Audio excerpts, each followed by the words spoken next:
It's great to have you here. I just want to start by saying that Vatom is one of our portfolio companies here at London Real Ventures. We are the world's first media-powered investment firm. Our mission is to transform the world by investing in cutting-edge Web3 and AI companies while giving our partners marketing exposure across the London Real media platforms and academies. We strive to heighten awareness, create customers, and build communities by leveraging our global audience and extensive network.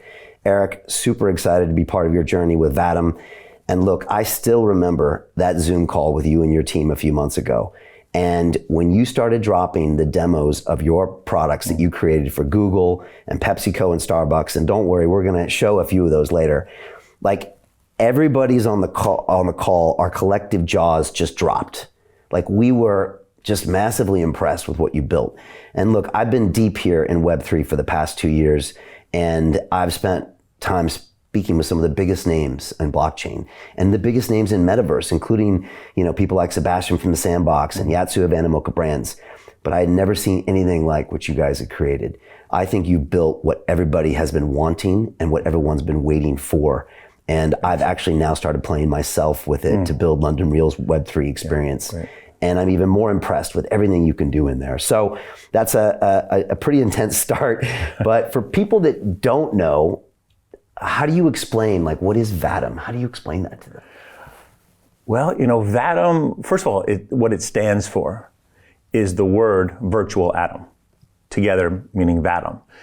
And that's important. It doesn't just roll off the tongue, it actually has meaning behind it, which is the idea that we're dissolving the boundaries between the physical and digital worlds and not taking us away from this world, the world we live in that we were evolved to be in, but to enhance it, to extend our opportunity in this world to connect better with each other.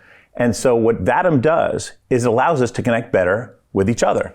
Brands to their audiences, sports teams to their fans, and us to one another. So that's why we call it an engagement platform. That's the best way to describe Vatom. It's an engagement platform that anyone can use. Yes, it's enterprise class. I think it might be the only really enterprise class, meaning secure, scalable, ready to integrate with existing Web 2 systems or Web 1 or pre-web, making it part of the communications infrastructure. But it extends that out for a new way of communication. Wow. And I remember when you broke it down, you said, look, there's a lot of platforms out there in the Web3 space that do one thing. They do wallets, or maybe they have a metaverse, or maybe they have an NFT, and maybe they have an NFT marketplace. Yeah. But I still remember this slide where you're like, there's kind of 7 pillars, and you wanted to build something that had them all, because this piecemeal way, I think you always saw that was never going to work to really provide the experience that you want to provide to users. Yeah, that's right. I mean, it's not that hard to understand why. I mean, imagine you went to an auto dealership and you wanted a car. And they said, here's the most unbelievable steering wheel. And some people actually do this, and they're quite good at it. Here's a wheel. Here's a carburetor. And I actually know people who have the ability to stitch these things together and make an unbelievable car. But maybe 2 people. Most people want something that works together seamlessly and can get you where you need to go and has been tested for that purpose. That's the same thing that's needed here. It's fine to have a marketplace, but does it work with your wallet? It's fine to have a wallet, can everyone use it? It's fine to have a wallet that everyone can use, but does it seamlessly integrate with a virtual space and with augmented reality? And does that work back with a back-end analytic platform? By the time you're done, you have a car. That's what's needed to make this go mainstream.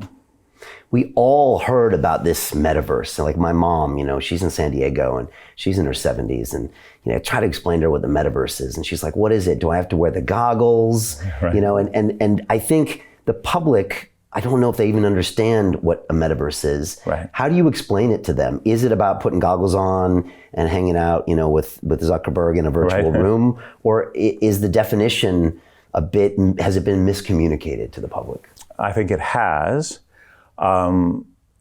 For a couple of reasons. One is the breathless hype always leads to kind of this trap of disillusionment. But the other reason is, what do we really want, right? If we're going to get all excited about something, let's put a vision out there that if it were to come true, we'd be happy about it. No, we don't want to go into some far off place and be stuck in a video game playing ping pong with Mark.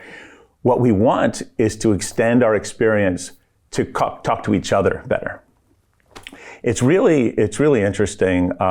If we had a phone here, I'd call up your mom and say, look, let's talk about this, because if you already understand a telephone, when a telephone came out, people were freaked out.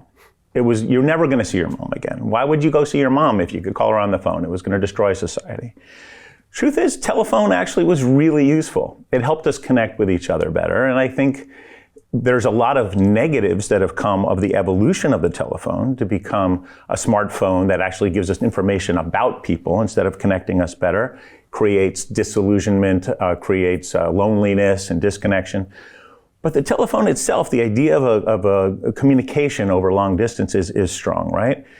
As things have evolved to the web, when you think about the immense power that's brought to our lives, of course, any tool can be used for negative. So many positive things have happened in healthcare, education, government about the web. But it was really about information, right? And then you go better information, and then you can create self-generated information, user-generated content. But it's still about information. Really didn't bring us it wasn't the next step of communication the way the telephone was, right? The metaverse is. The metaverse brings the fancy telephone, the idea, to the web itself. So imagine a website. If your mom was here, I'd say, imagine a website you can visit your son at.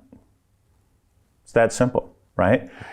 A website that you can go to, a website that you can connect other humans in, not just on where information comes out, but in an immersive environment where we've learned to take social cues from each other and from the environment to create memories, experiences.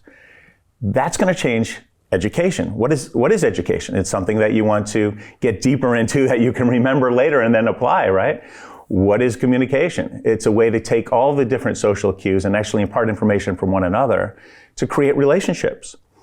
This is a very powerful tool that will now advance that. But on the simplest level, it's a better website. To continue watching the rest of the episode for free, visit our website londonreal.tv or click the link in the description below.